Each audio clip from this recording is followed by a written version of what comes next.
illusory happiness, and forgetting about the purpose of life, goal of life, and being lost in that illusory happiness. So much so that they don't even know what will be their future. Right? So like this, Prahlad Maharaj is expressing his deep concern and compassion for all the suffering humanity. And he's telling the only reason why people are suffering is that they become vimukha. They have become averse to your service of Krishna, Lord Narasimhadeva. So how to bring back this people who are averse to you, because they are so foolish, grossly foolish, that they don't know what they are doing. That was the concern. And further, we also heard one more prayer from Prahlada, wherein Prahlada is expressing there are many, many great transcendentalists, yogis, sadhus, who are sometimes very in a secluded place, only concerned about themselves. They go to some remote areas, some secluded places like Himalayas or such places, and they are deep in their meditation and don't want to mingle with anybody in the outside world.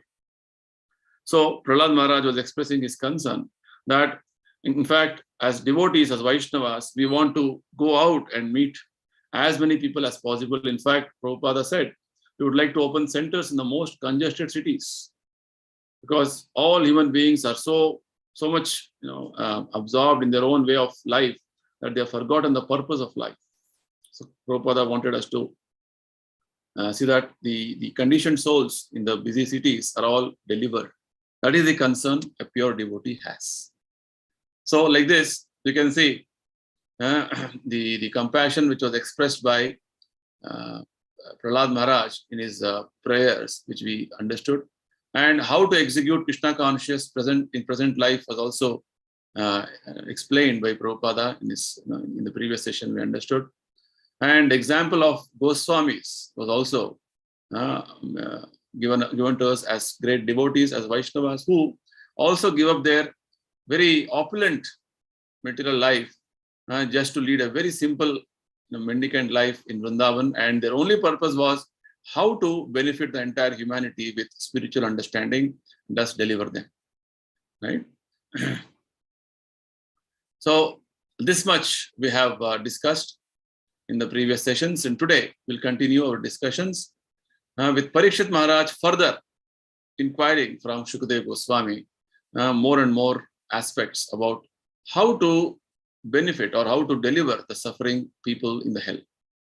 So we can see Parikshit Maharaj's Vaishnava heart in this question, which we previously discussed. So with similar Vaishnava compassion, like how Prahlad Maharaj had Vaishnava compassion. So all great devotees are very compassionate. Right? Example of Parikshit Maharaj, Prahlad Maharaj, or even Prabhupada and the 6 Goswamis, they're all very compassionate. Right? And their compassion is not a material type of compassion. It is the spiritual compassion for the soul, how to deliver, how to benefit the soul. So Parikshit Maharaj is saying to Shukadeva Goswami, you have described the different types of hellish conditions of life. Now tell me how those who are suffering can be delivered. Kindly explain this to me. This is the question which Parikshit Maharaj puts forward. Aduneha mahabhaga yathaiva narakan naraha nanogra yatanan niyat tanme vyakhyatum arhasi. Nara means human beings, those who have fallen into this material world. So how to deliver them is the concern of Parikshit Maharaj. Narakan naraha nanogra yatanan niyat tanme.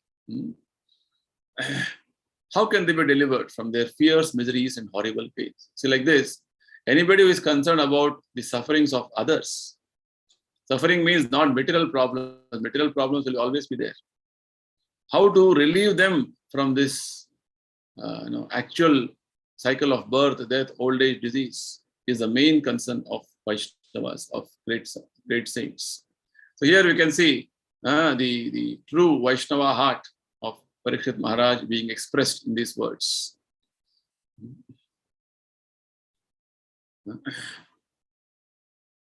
So Shukadeva Goswami replied for this particular question of Parikshit Maharaj about how to deliver rather than how to relieve the suffering souls from this hell, we're telling, Nached ihaiva pachitam yatham hasaha tasya kuryan mana ukta panibihi dhruvam savai pretya narakanupaiti yakirtina me bhavata stigmayatanaha. He said, yes, I've already described the different types of hellish conditions and very severe painful life, but one has to counteract it. Basically, Shukadeva Goswami is telling that yes, the people are suffering in the hell because they have committed sinful activities. So the solution will be to counteract the sinful activities. There are some recommendations in the Vedic literatures that you have to perform some rituals, that you have to perform some dana, punya, tyaga, tapasya, like this. There are many recommendations. So let us understand in today's session about something more about the sinful activities themselves. What are the sinful activities? How they are affecting us? And how one commits sinful activity? What it constitutes to be a sin? Right? Very nicely Prabhupada explains. Sinful activities are committed in various ways. We can commit sinful activity or thus make a plan, thinking, I shall kill that man. Right? And either way, it is sinful. Whether you commit the sin practically, physically, that is one gross sin. But even thinking to commit sin is also a sin. By plan making, by various ways, means, measures, you want to do something wrong, that is also sinful. So Prabhupada says sinful activities are committed in various ways. When the mind is thinking, feeling and willing, then there is action. Yes, our mind has specific function of thinking, feeling and willing. So even the thought process, because everything begins with thought process. You start thinking, slowly you start feeling for it, and then you want to actually execute that action. So that way, everything begins as a thought. Sinful thought comes in our mind. We have a classic example of this, which Shukadeva Goswami explains about this aspect. There was one Brahmana by name Ajamila, who was in his youthful days, very, very austere and very religious, and he was performing all his duties very nicely. But he accidentally happened to see one very low-grade person with a prostitute doing all nonsense, because of which his thought process started changing. He just saw that once, and after that, coming back home, he was contemplating on this. And that further contemplation led him to fall down from his position. This is what Krishna says in Bhagavad Gita. Dhyayato vishayan pumsaha sangasteshu upajayate. When you contemplate on a thought, then you associate with the thought. And when you associate with the thought, sangha, sangat sanjayate kama, then you intensely want to desire to experience it. Sangat sanjayate kama. And when that desire is not fulfilled, then you develop anger. And further consequences Krishna explains in Bhagavad Gita. So basically, even thinking, the thought processing of anything which we want to commit as wrong is also a sinful activity. It's what Prabhupada is trying to tell us here. So the sinful activities are committed in various ways. One of the ways is that even thinking is one of the aspects. Thought process is also one of the aspects. Prabhupada gives a nice example, because he's talking this in America to a group of Americans. He's telling, the other day I was reading in a book that if someone's dog barks at you when you are passing on the road, then that is an offense on the part of the dog owner, according to law. According to the American law, if the dog barks at a stranger, then the offense is not on part of the dog. Offense is on part of the dog's owner. A dog is not supposed to bark looking at strangers. No one should have to be scared by dogs barking. So one should take care of his dog. Prabhupada says, I read this. It is a law in your country. Which country? American country. So based on this, Prabhupada is making some nice conclusions. He says, the dog is simply barking, but it is sinful according to your law. So, the dog is not responsible because it is an animal. Because the owner of the animal has made the dog his best friend, he is responsible by law. See how nicely Prabhupada is analyzing. Even a pet animal which people think is so close to their hearts, even that animal, if it barks, then the owner is responsible. That is the law in America. So based on this, Prabhupada makes a nice understanding. Now, if an outside dog enters your house, it may be killed, but the owners of the dog may be prosecuted. So like this, there are many laws in America. So here, the point is, Prabhupada wants to tell us is how many times we make offensive speaking. Our talks don't have any, control. Just as the barking of the dog is unlawful, so when you speak something offensive to others, that is also sinful. Whether the person whom you are speaking against is in front of you or is not in front of you. Now, if you speak wrong about him, offensive means even though the person has some merit, but you want to diminish his standard, his level, and talk something wrong about him, that is called offensive. Right? If you have the authority to speak as a person whom you are supposed to take care or whom you are supposed to guide, that is not an offense. But unnecessarily trying to point your or poke your nose in every aspect of any other person and trying to find faults in other person's behavior, actions, his way of conduct, then that is actually offense. So offensive speaking is also sinful. You may not execute that action or that particular thought, but eventually it will be there as expression of anger in you. Right? You're talking something very offensively is also sinful. It's very subtle law working. So Prabhupada want to tell that how sinful acts can be done in various ways, grossly or subtly. In various ways, everything is considered to be sinful. There is a nice, incident in Bhagavatam. Just want to mention briefly here. How once it so happened that the great sages were all assembled in a particular place in the higher planets. They all wanted to know who is greater, who is best amongst the three, personalities, Brahma, Vishnu, and Maheshwara. So they all selected Bhrigu Muni and told Bhrigu Muni to validate this. Who is the best? So Bhrigu Muni first went to his brother, Lord Shiva, and started openly, accusing him verbally.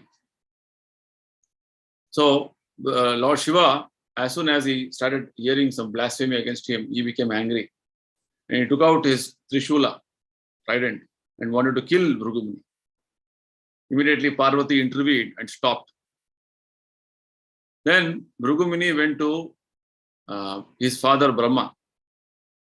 And as son, he is supposed to offer respect to his father.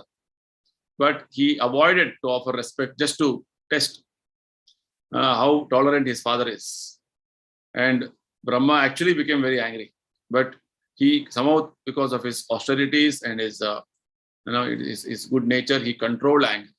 So Bhrigu Muni understood, neither my father nor my brother are best. Right? Then he went to Vishnu in Narayana Loka. There, as soon as he entered Vishnu, Narayana Loka, Lord Vishnu was lying on his bed of Ananta Sesha. serpent bed. And Lakshmi was massaging his feet. Mother Lakshmi was massaging Vishnu's feet. So Bhrugumuni straight away entered and he very badly hit the chest of Vishnu. As soon as Bhrugumuni hit the chest of Vishnu, Vishnu held the feet of Bhrugumuni and started massaging and telling, Bhrigu, I think your leg would have got hurt. Shall I properly massage them? And Bhrigu understood how tolerant Vishnu is. Even physically, I am offending him by insulting him, but he is so tolerant. Whereas in case of Bhrigu's father, Brahma, even though mentally he dishonored, he was feeling so offensive.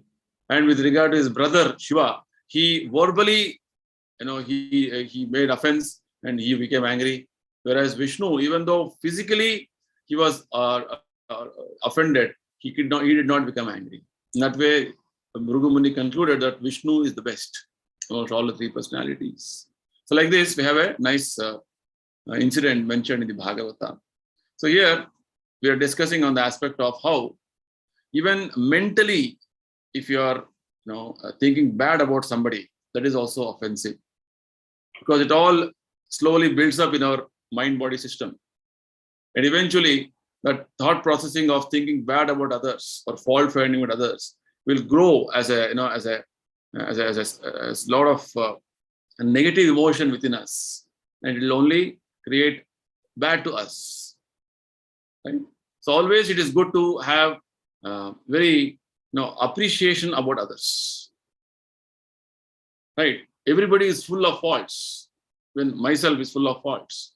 What is the big deal that I just see faults in others and start only offending them and trying to minimize them? That is what we have to understand from this whole description here.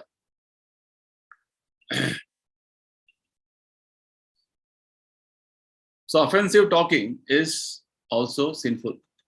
So this Prabhupada says it's just like barking.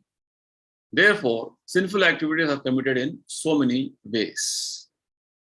Whether we think of sinful activities or we speak something sinful or we actually commit a sinful activity, they are all considered sinful activities.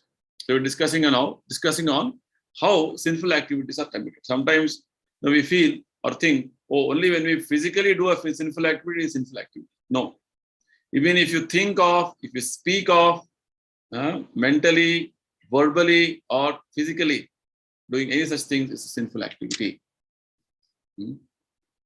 As we are discussing on the topic of how to counteract sins, but our sufferings can be mitigated. That is the discussion we are having. So it is mentioned in the scriptures that Dhruvam savai pretya narakan upaiti, means one has to suffer punishment for such sinful activities. Anything committed as sin, you have to suffer.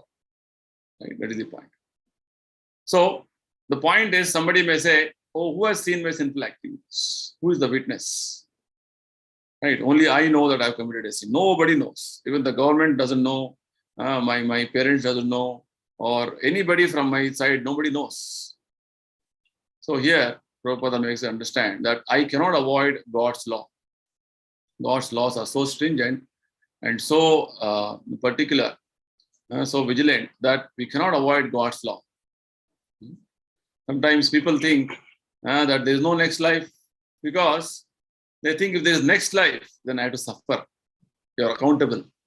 So people mostly close their eyes and tell, there is no next life. I don't believe in next life. Because they want to avoid this botheration of karma, suffering, all these things. But what is a fact is a fact. If you close yourself in a room and say there is no sunlight, it's all dark always, then it is your foolishness. If you go out of your room, there is enough sunlight. There is a lot of sun shining all over. So likewise, there are some specific laws governing this whole universe, whole world.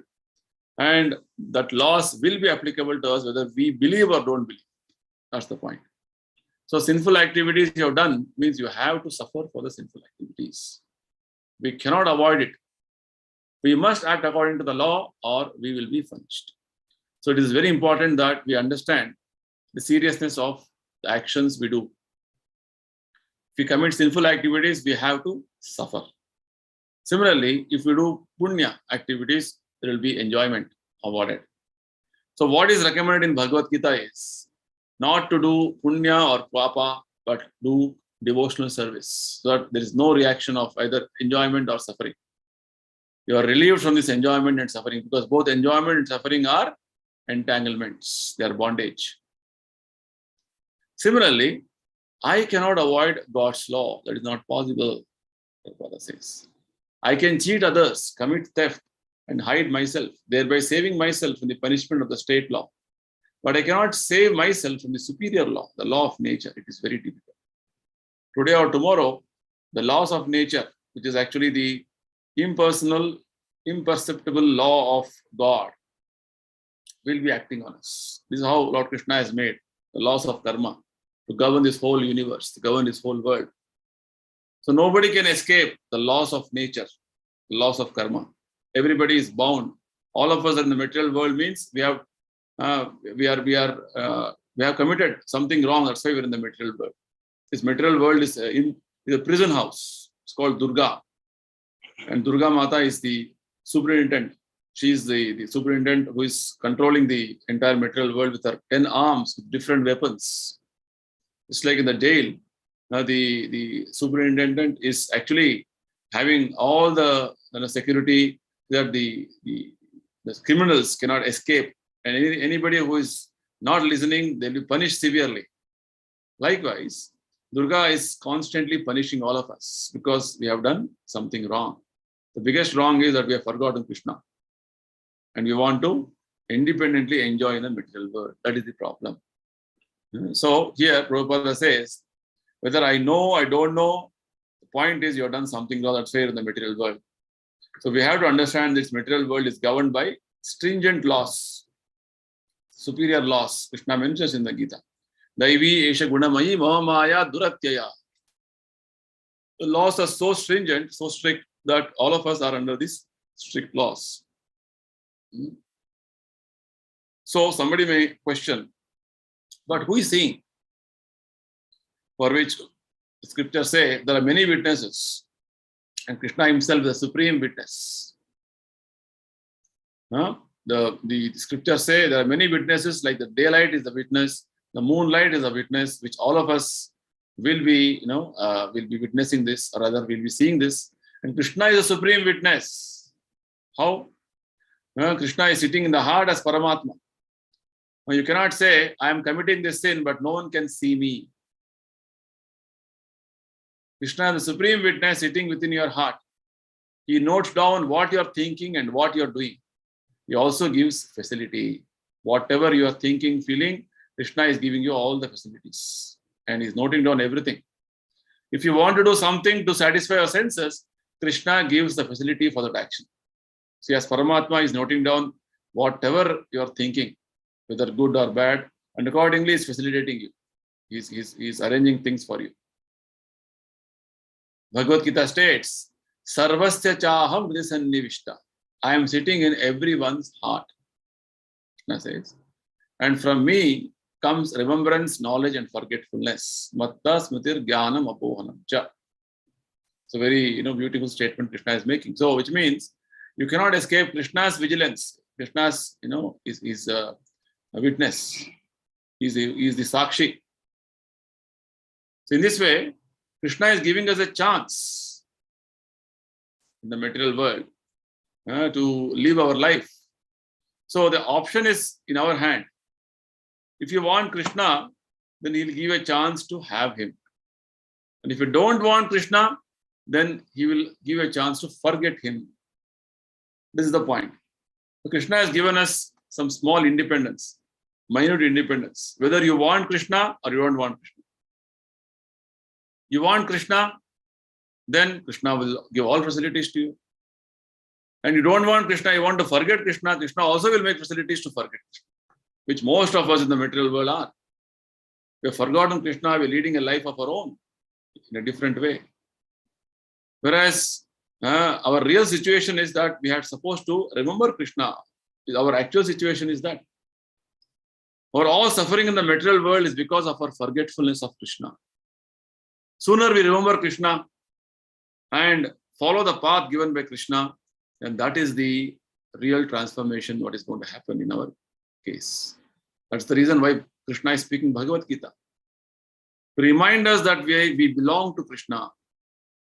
Right now we think, I belong to this family. I belong to this community. I belong to this nation. But this belongingness, what you're telling, is only for that life. Once that life is over, your address is nowhere. Where you go, you also don't know. Actually speaking, as spirit soul, we belong to Krishna. Just like we say, this property owner is so and so. This belongs to this person. Or this particular, item belongs to this person. When we travel, we have our belongings, which we keep safely with us.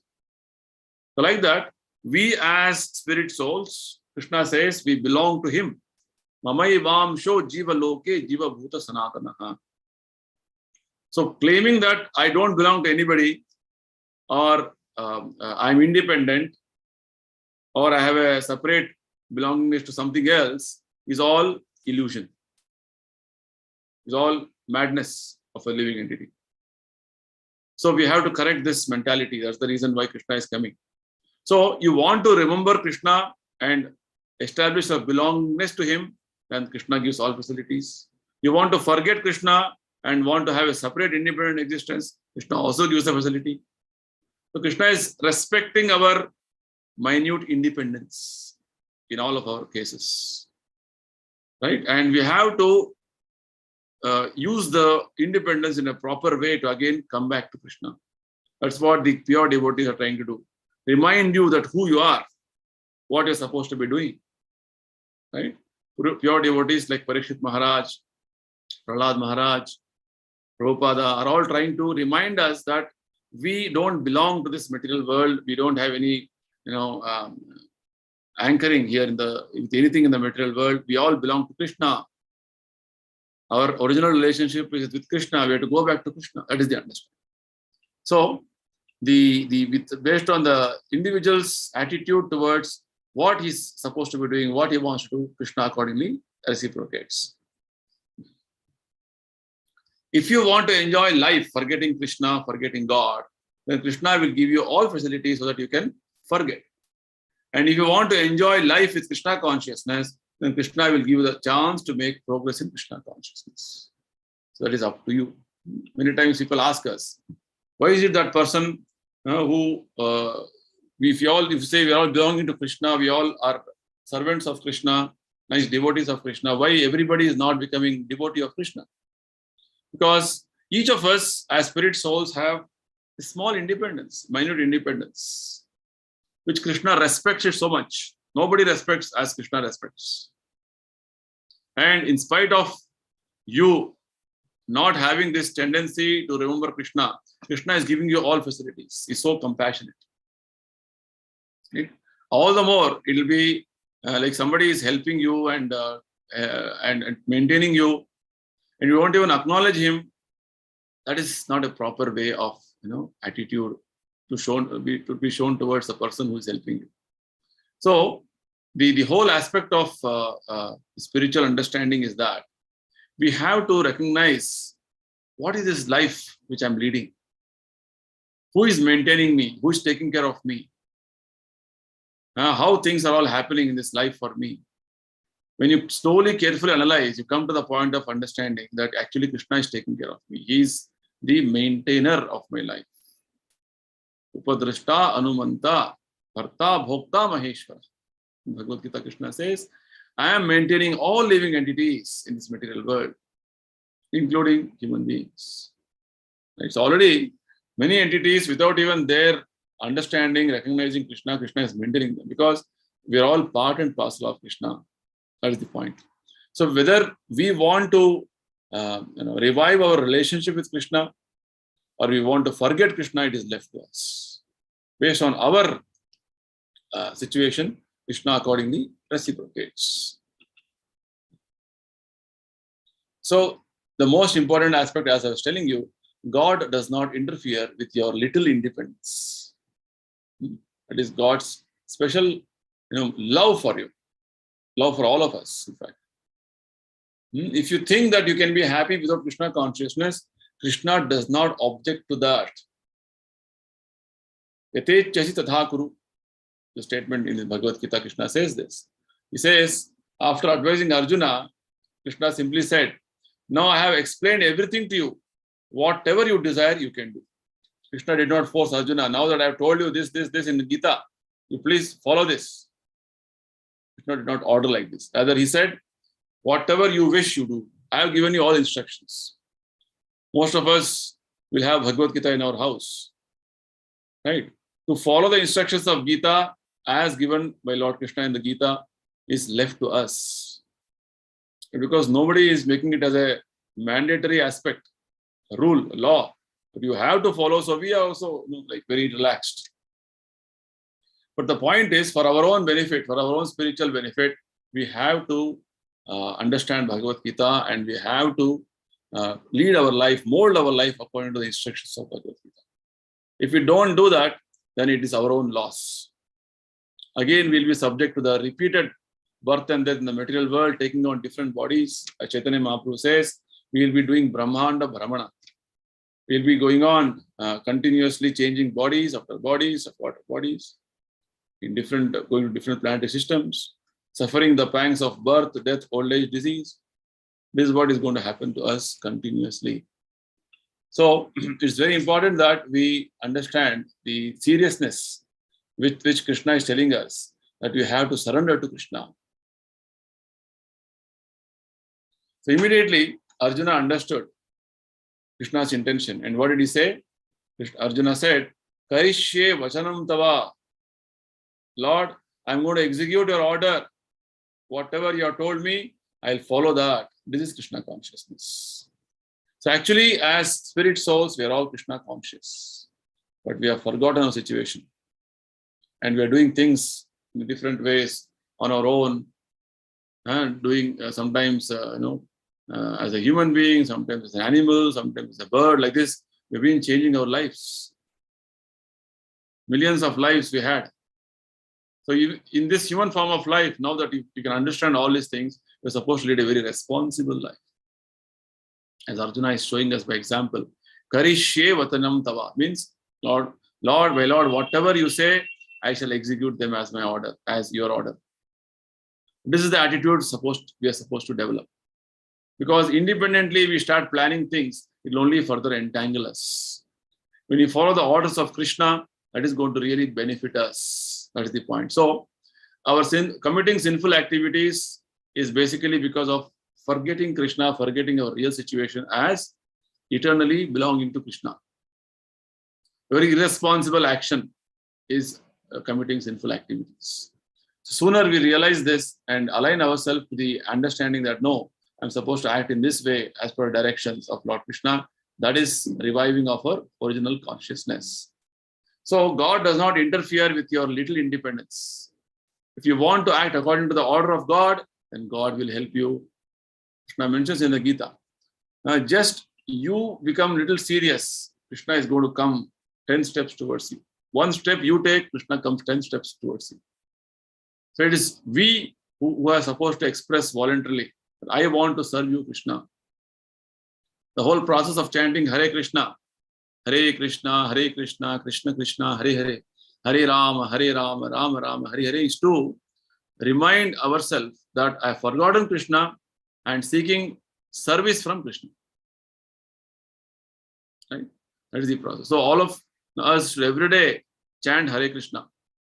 Remind ourselves that we belong to Krishna and we are supposed to seek service with Krishna. Right? Even if you fall down sometimes, if you become sincere, from this time on, I shall remain Krishna conscious and execute his orders, then Krishna will help you. The Maya's influence is so strong that you keep forgetting who you are, what you're supposed to be doing, again entangled in all different things. That activity, this activity, that is very important, this sense gratification is important. Like this, we become engrossed in so many things. So Prabhupada says, whatever you have done so far, okay. okay, Lord will will see that it is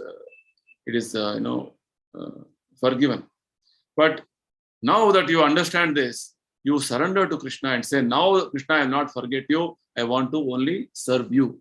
If this determination is there, then immediately Krishna will give us all the protection.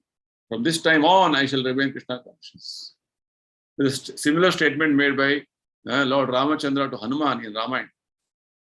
Lord Ramachandra says, anyone who sincerely says that now I am surrendering to you, Lord Ramachandra, please save me, protect me. From that time onwards, that sincerity of prayer is accepted by Lord Ramachandra and he starts protecting that devotee. Spiritual protection is given. That's the point. So in all respects, even if you fall down, he will excuse you and give you more intelligence. So when you are on the path of devotion, there is no question of any loss. But there is no question of anything, any degradation. Always there's a gain for you. Only that your sincerity is important. I want to serve you, Krishna. Please excuse me. Krishna will give you more intelligence how to move forward. This intelligence will say, don't do this. Now go on with your duty. So this intelligence, Paramatma, sitting as super soul, will guide you. Okay, don't do this wrong thing. Do this, do that, do this, that way. Constant guidance will come to you. But if you want to forget Krishna, if you want to become happy without Krishna, then he will give you so many chances that you will forget Krishna life after life. So with this, we will conclude today's session. And I'll ask if anybody has anything to comment, or if you have any clarifications, any questions you have, you can ask me.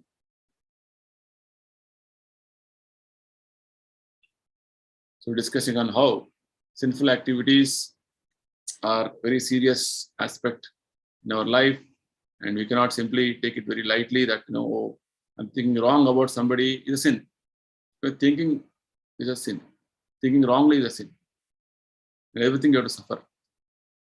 So better we always have thought process which is positive with regard to our progress in spiritual life and move forward in a very healthy manner. Okay. So if anybody want to ask, clarify, or comment, I request any of you.